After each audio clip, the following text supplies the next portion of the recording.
Hello my darlings, how are you? Welcome to the broadcast. I've got my tea, lovely, it's still piping hot, which is really quite lovely. And I wanted, as you can see from the title of this video, I really wanted to speak to you about a few things. Okay, so shall we get on? I have my kerosene lamps going. I hope that you like the ambiance. It's rather flattering for a little old lady of 50 to have the kerosene lamps on, I believe anyway. So what I wanted to chat with you about was there's a few things that I would love to talk to you about, and obviously, as you have noticed, I have been quite absent from the broadcast on the YouTube channel, which invariably I have very many fires in the oven. I'm really not quite sure where to go with this because there's certain things that I might not be able to speak about, but I wanted to be able to come to you because I think that what I'm going to do is begin putting more videos out. So this video, and if you're not quite sure and you're not a patron on my Patreon account, The Curious Mind of Raquel Cotta, that I have been demonstrating little projects that I've been doing in addition to my writing my little books. Okay, so, and if you don't read my blog, you might understand that I had sort of like an epiphany, and it was about knowing what to do with my career. Because listen, it's very difficult, it's very hard when you're starting a career and you really want to go far in it and you want to be an utter success, because it's very difficult. Because oftentimes if you're on this lone dark island by yourself, it's very tough at times to keep and continue forthwith in your determination and your spirited mindset, frame of mind. It's very difficult. So I wanted to have a wee bit of a broadcast that was talking a lot about the loads of issues, or I don't know if that would be the right word, but issues or circumstances that might come upon a person that is. So I thought it might be quite appropriate to have, you know, a video series where I can help inspire, because I know what it feels like. Now, I'm not saying that I'm completely and utterly there yet, but I feel that I've made quite a dense headway in it, because I've been doing this for, you know, a number of years now. And so I think it's important to inspire and continue onwards with people that are also in that same boat, that are trying and working really diligently and really hard to achieve a type of success that maybe not their peers or their neighbors or someone on the Instagram or something like that might not be so vocal in expressing their, you know, triumphs as well as their, you know, deficiencies. And so I thought that it would be important, because at the time when I was going through this, I thought it would have been very instrumental in having someone that I could look up to that appealed to my type of niche, you know, because I don't see anyone in my particular niche that's working on, you know, sorts of, in a sense, you know, reformulating a Tasha Tudor or Beatrix Potter, you know, living the lifestyle of an old-fashioned, you know, 19th century. Hold on one moment, my little puppies, my little puppets. that's very sweet, so yummy. I love those little sugar cubes, you know, the little charming sugar cubes. I want to have those in my tea room at some point. So I really love them. I use 5 cubes, which so yummy. But anyway, back to the story at hand. Yeah, at the time when I was trying to, you know, fumble through figuring out what to do and like how to go about it in a different way, because I do see, or understanding someone's elements, the way that they have structured particular plans or marketing skills and things of that nature, but they're also may not perhaps be in my niche, but I could take from those strands and pull from what I needed to implement into my own plan. So my whole point is that I really wanted to be able to have somewhere that someone, you know, perhaps there's another woman out there that would love to, you know, write books or publish books or start a go, you know, of a career at 50 like I am.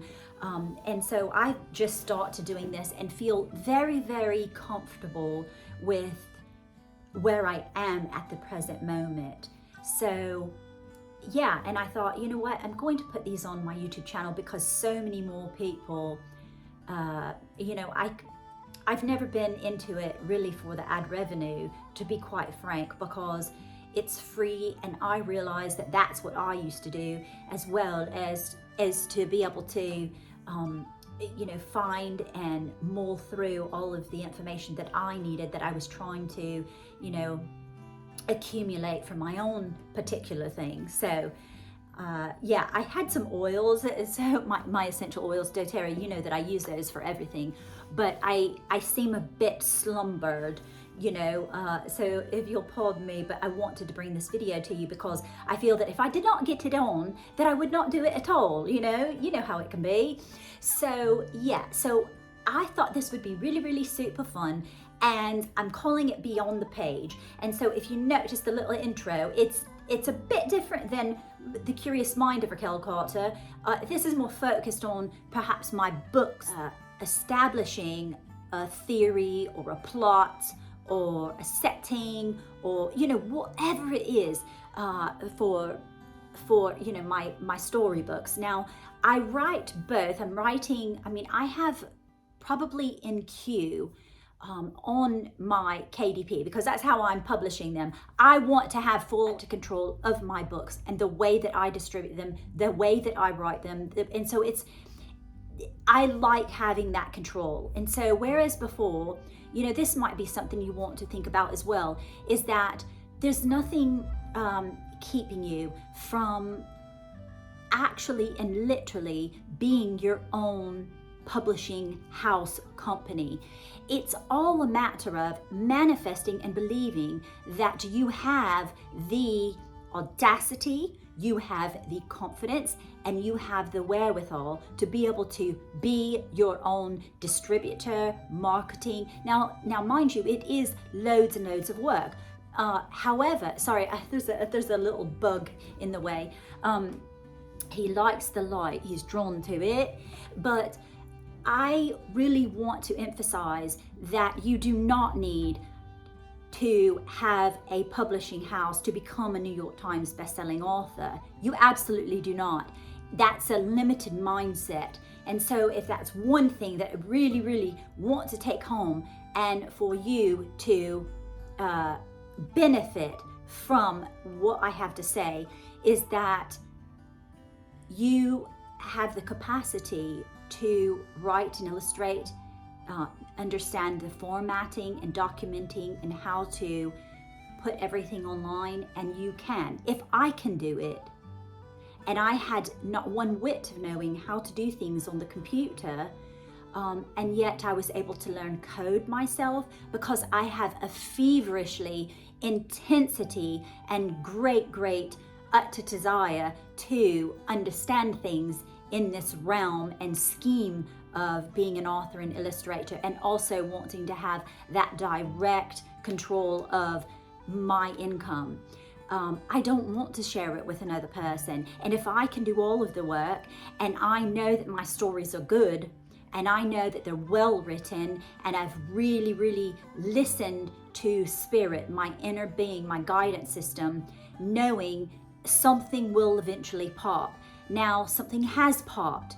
However, I'm at liberty not to say a thing, you know.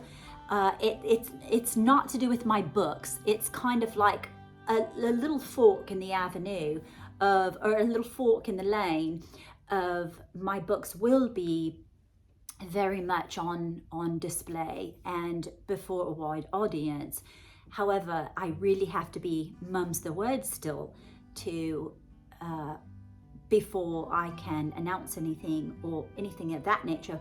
But I really, really want you, and this will be an acute and deep testament to understanding that when I'm speaking about manifesting and understanding the laws of the universe, like laws of assumption, and pretty much I really felt a great deep sense of understanding, the capacity to understand what the law of assumption is.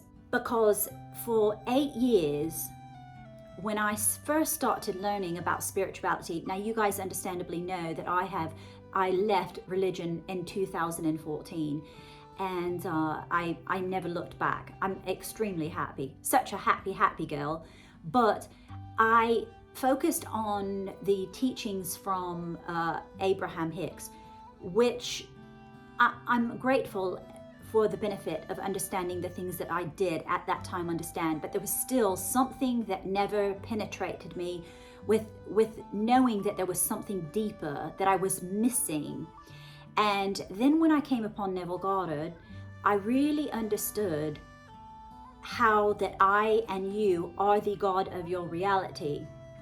I highly recommend. Now, Neville Goddard, the thing that struck me with Neville Goddard in the beginning was he was very much focused on instructions of the Bible. He was not a pastor, not a religious person at all. He was literally a spiritual person, a philosopher. And he goes into great depth about understanding that the Bible was an instruction. It was never a historical thing. It was a more metaphorical thing. So when he speaks about the fiction of Jesus, it's a metaphorical crucifixion of we are all God. Now, I was in religion, so I understood the small piece of information that I was taught from being Pentecostal and then Mormon, to know that there was that concept of understanding the pre-mortal existence of being in a religion. I mean, not of being in a religion, but of being with God, source, the universe, whatever you would like to call it. So I understood that concept. However, the thing that deterred me from Neville Goddard, that I had learned about him years ago, I learned of him.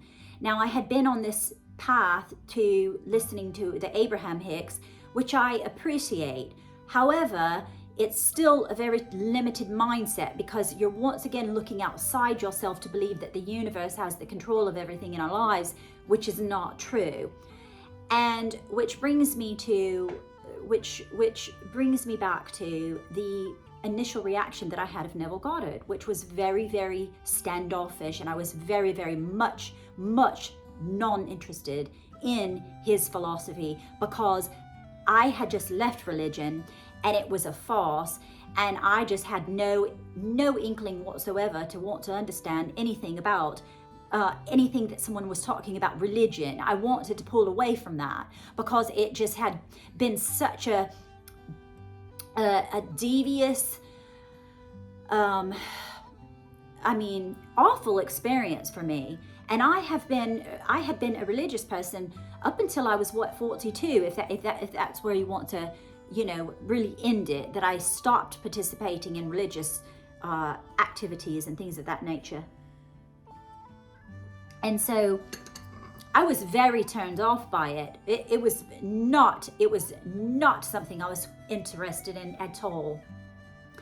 So then after kept coming up against this thing that I was really, really struggling with, and that was feeling that I had no control over my life, which is the number one basis of what a human wants, is they want freedom, liberty. That's what we all want. In some form or another, that is what deeply lies within us, is that need to control and have dictation over our lives.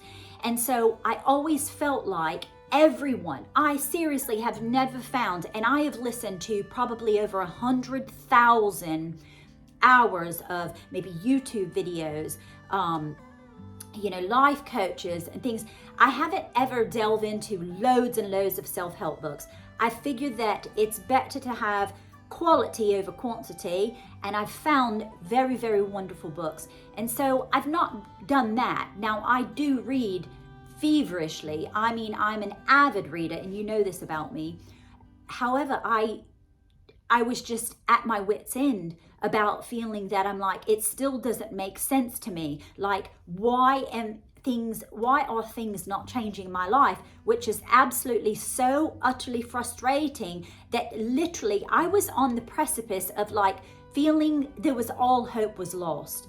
And now, mind you, I understand that I've never even given myself this victim mentality of understanding like, hey, you've had a lot of things, loads and loads of experiences that have really, really done you in, Raquel. And for the normal person, that would really, really decapitate them, from being able to survive in a world without being, drug induced or,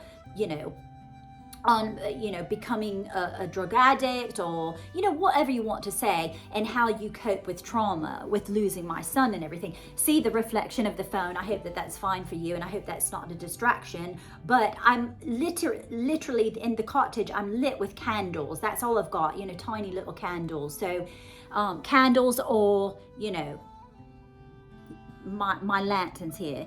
And so I hope you appreciate it. Anyway, so I was very much disheartened by all of the things that I was beginning to say, this is not working for me, and I'm very frustrated, and you want to literally give up.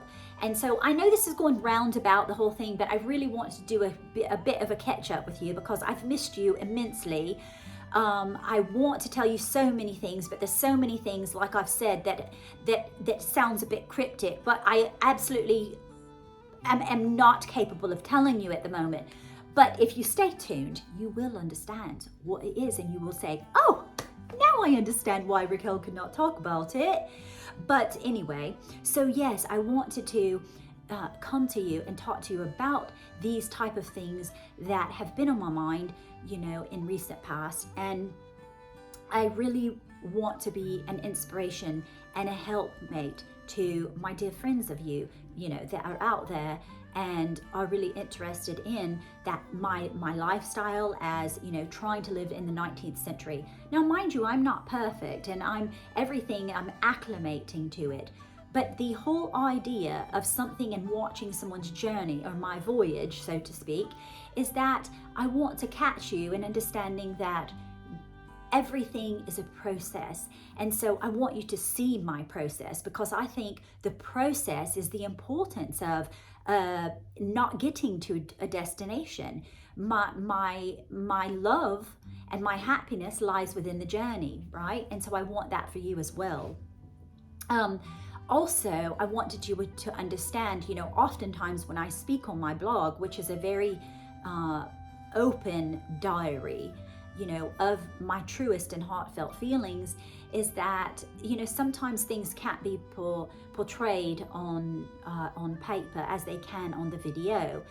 However, I would never do one in spite of the other. You know me, I'm a writer. I've got to write it on my... There's something about the hand in the writing of... that looked kind of silly, but there's something about when you write and what it does to the brain.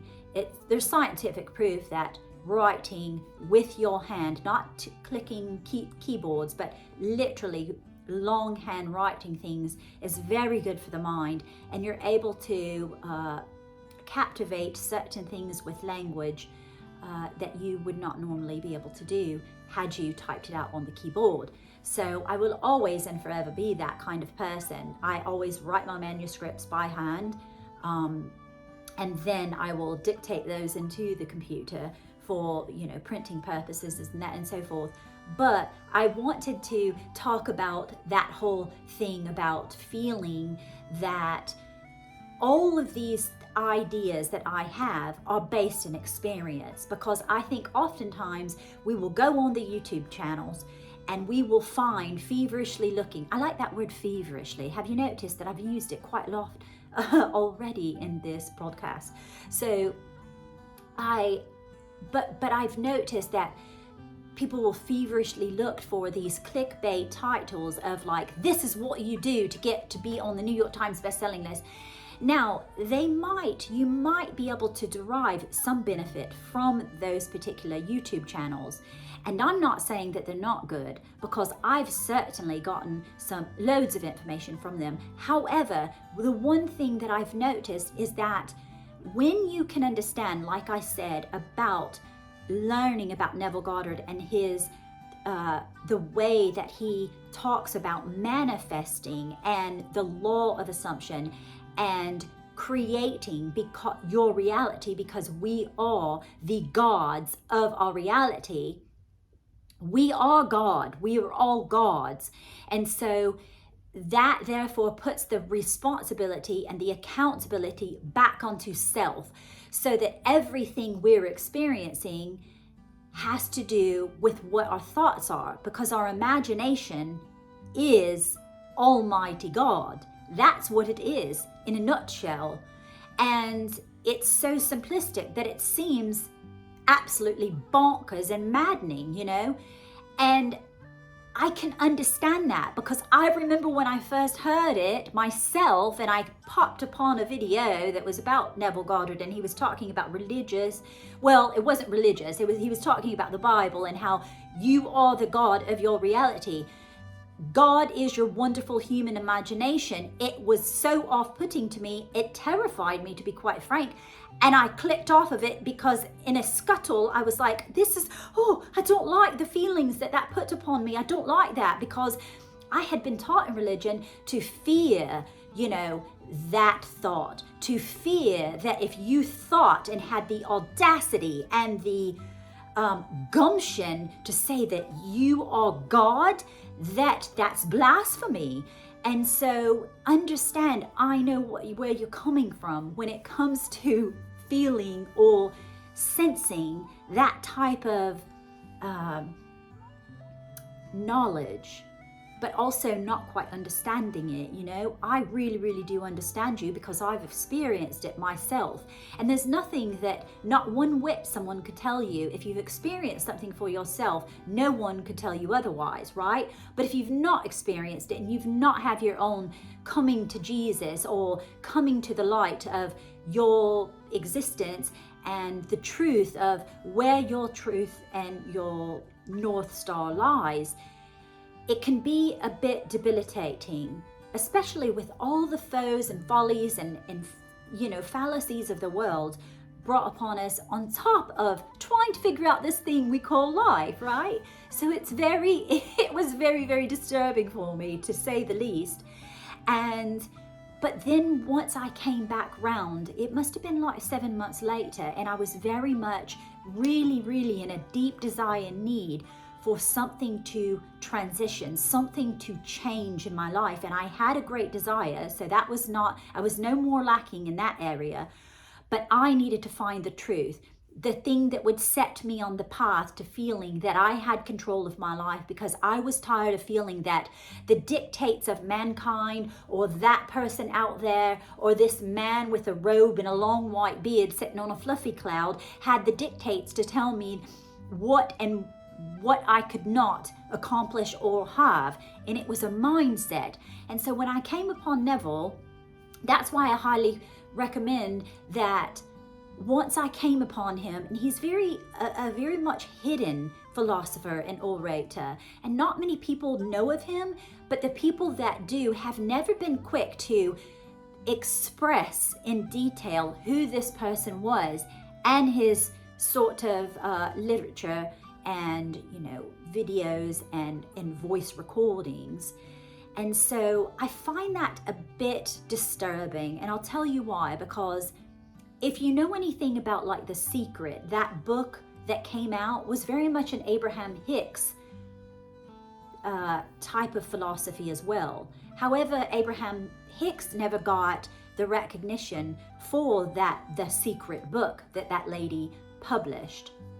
There was a big lawsuit, and it was a debacle, ghastly at that. However, what I didn't understand at the time was Abraham Hicks received that kind of backlash from that secret book and the lawsuits that impended and all that sort of thing.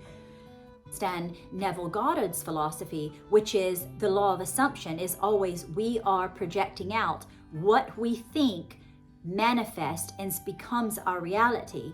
So if I think this person, I'm just giving an example about when in the past, right?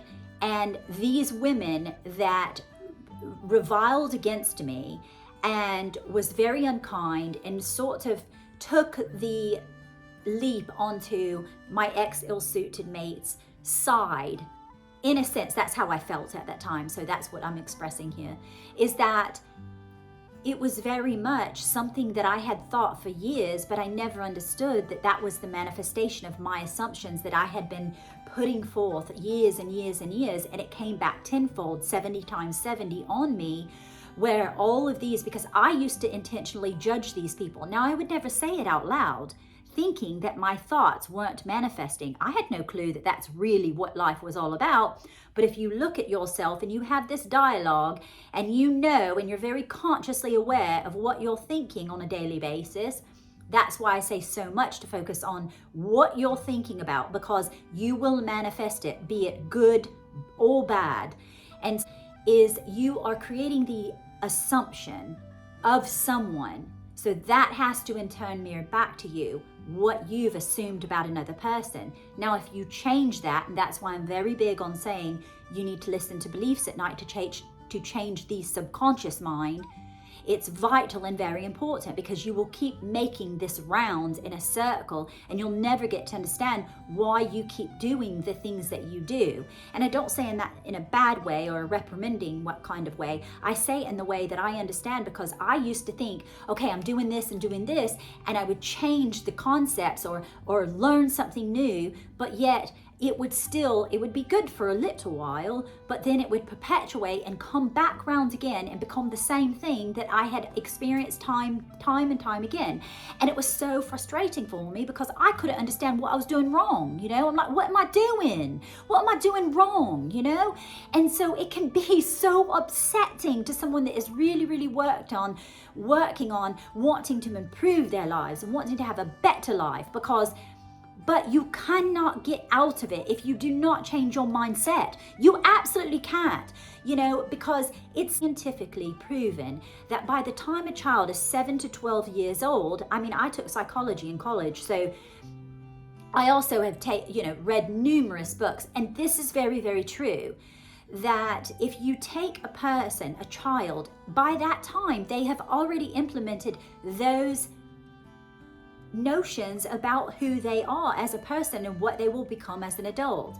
And so if you do not change the subconscious mind from all of those beliefs that they accumulated and gathered when experiences happened, or say, when I felt like a bashful, shy little girl and I was an ugly duckling and no one liked me and girls never liked me and boys never respected me, like, understandably, I'm putting big words to something that a small child would not comprehend. You know what I mean? However, as an adult that I knew, looking back on my life, I was like, this always keeps replaying itself over and over again, no matter how much I try to be a different person. So that's why it's very, very important. I will get into another video all about, I have like this little painted diagram that I've been working on about how the subconscious mind works and how the conscious mind works, and what's the cause of the not actually manifesting the things that we desire in our lives. And I have the solution to it, and I've been working tirelessly on this and I've talked about it a little bit on my blog about the character creation, of understanding what I figured out, what the secret was to get someone to change. And I know, because I've been the guinea pig, I've been doing it on myself for the past year and a half, you know, and that's kind of why I've also lay low and I've experimented with it. I've been playing with the universe and the laws of assumption and Neville Goddard's philosophies and all of his instructions, and saying, okay, I'm going to be the guinea pig and I'm going to see on myself, I'm going to play with this and see if it literally works. And it literally has worked time and time again through experience, and no one can convince me otherwise. I know I have the solution to how I can help people and inspire them to achieve all that you desire to be, and all your dreams will come true. It's not maybe they'll come true. They absolutely will harden into fact, and they will become your truth, and the world will see it. But there's particular steps we've got to get through before we can accomplish those type of things. So going back to the entire concept about the Neville Goddard, that's where I wanted to lay that out on the table and explain to you some of the things that have been going on in my little mind about the things that I've been experiencing over the last year and a half, and why things, why videos were taken down, why things have been archived. I've not deleted them. However, it's just, when you want to become a new person and you want to become all that you desire and believe yourselves to be, you have to live in that moment of believing, and you have to almost become a delusional nut job, which the world will perceive you as a bit crazy and a bit mad. But that's okay, we don't mind, because the world is going to see the manifestation of our goals and our dreams and our dreams and desires. So we not care one whit what they think, because the universe is going to display it on the stage of the world, and so no one can deny it at that point. That's why I've also worked on my belief system about myself, and I feel like I'm titanium. I don't know if that's the hardest metal, but I do feel indestructible, like no one can break me at this point, And so I want you as well, my inspired, beautiful mermaid dear hearts, to experience happy, take joy life just as well as I have, and the things that we can do to maneuver past those things, that we can get through to them, so that you can also live your dreams, and be the New York Times best-selling author, if that's what you desire. Or maybe you desire to be something completely and utterly different. And it's never too late. It's always such a wonderful, inspiring thing to think about, like all the things that we can accomplish together as a community, a petticoat society, right? Stillwater, a petticoat society. And I think it's such lovely. If you don't know what I'm talking about, might you swim on over to my blog, raquelcarter.com, and I have it on the banner bar, and it says Stillwater, and you can understand and read all about what that is. And it's so beautiful and so lovely and so exciting. And so see how giddy I get. I get a giggle mug because it excites me so much. And so what do you think? Do you think I've gotten better with my British English? It's very, very difficult when you don't have anyone but Americans around you, and working so diligently and so hard to convince your mouth and your tongue what to do when you've been nearly 48 years I've been speaking, when I could speak, okay, when I could talk with an American accent, but I've been told that I sound like a bit British, RP, received pronunciation, right? With a bit of a southern twang, an American southern twang to it, which I think that's quite charming and quite cute. I really, really rather like it quite a bit.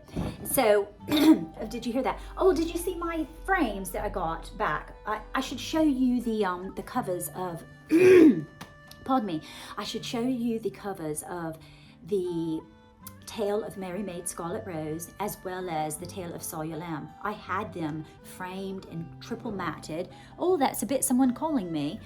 Triple matted with little brass nameplates on them.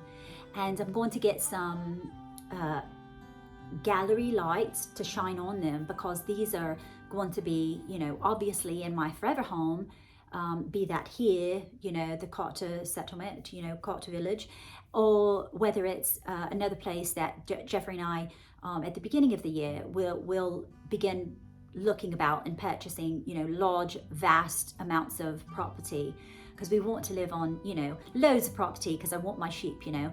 And so now I can see that in the forefront in my future, and I know that it's a very tangible, soon to be tangible manifestation that I've been working on and manifesting. So I feel very, very happy about that. And, you know, working at receiving the abundance so that I can purchase, clear outright, you know, for cash. Obviously, I would like to purchase my parents' home. Whether Jeffrey and Sean and I actually live on the property, I would like it to go eventually in a trust and preserve it and keep it, you know, intact, and purchase the rest of the land that is around it that used to be my grandmother's. And some people do not understand this, but the property, not the home, my parents' Carter's cottage, but literally the land that my grandparents purchased is nearly a century. We're looking at close to a century. I think it's like 76 years, but that's more closer to a century than it is, you know, a quarter of a century. Am I not right?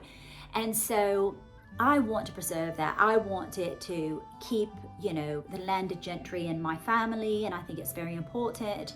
And you know, I'm a historical buff, and I really, really am all for being, you know, preserving and conserving and all of that. And I feel very much like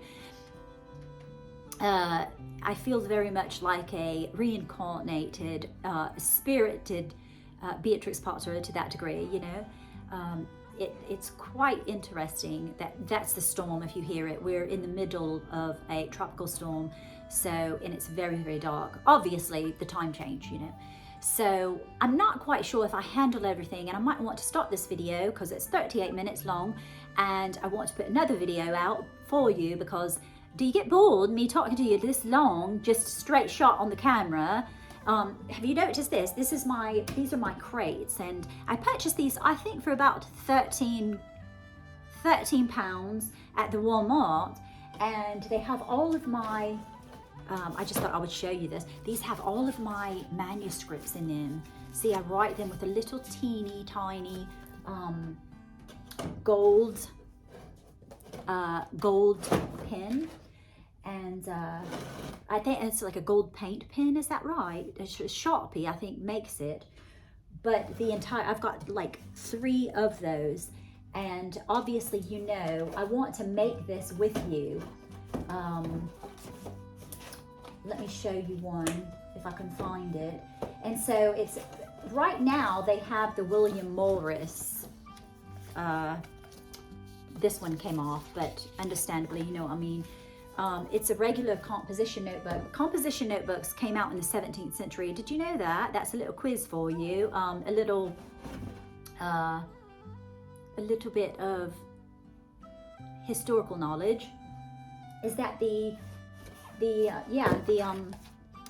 composition notebook came out in the 17th century. I believe it began in France or Japan, one or the other, and then it ended up going to England in the 19th century.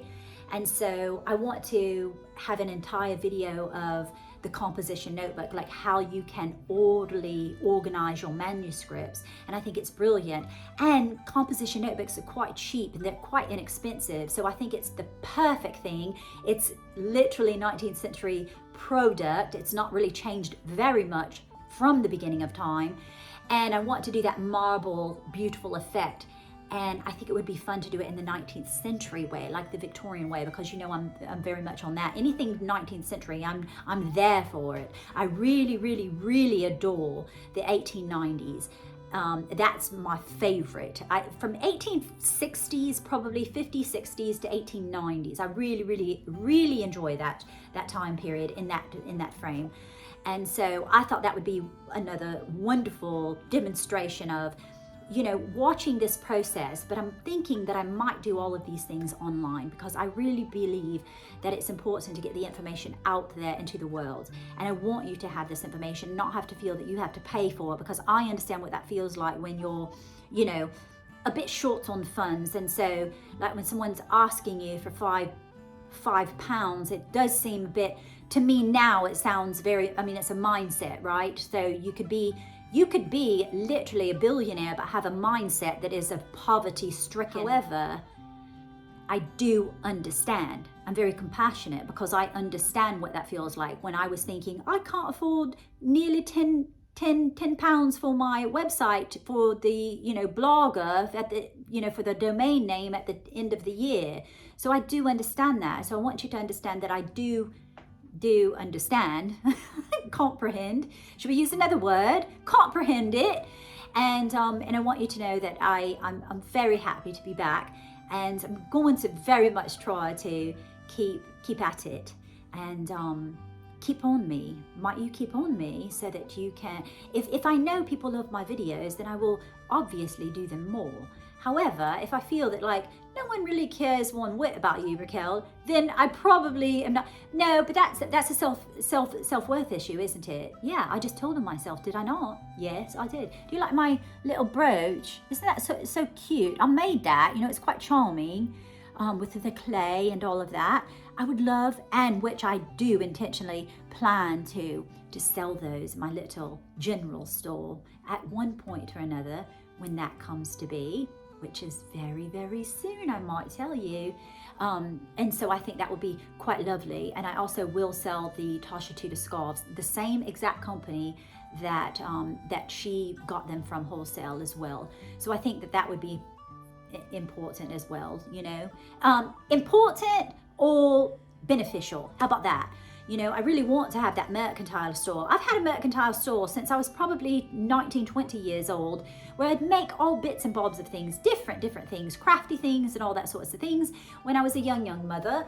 But and so now it's elevated to, my books. Obviously, I'm going to be very, very focused on the books and very focused on, product placement, things that I'm doing with my books, tea sets, tea cups, the tea room, which is looking very, very close to the future, very, very close to the future. And, the menu will have, everything from my books, the particular recipes or receipts, as Tasha Tudor would say, from the books, which will be in the tea room, on the menu, and things of that sort. So I hope you get really, really excited about it, because I am thrilled to bits about it. So I wanted to leave these things with you, and I hope that you enjoyed this video and this broadcast. And thank you, my fruits, for tuning in, and I hope to see you next time. Cheers!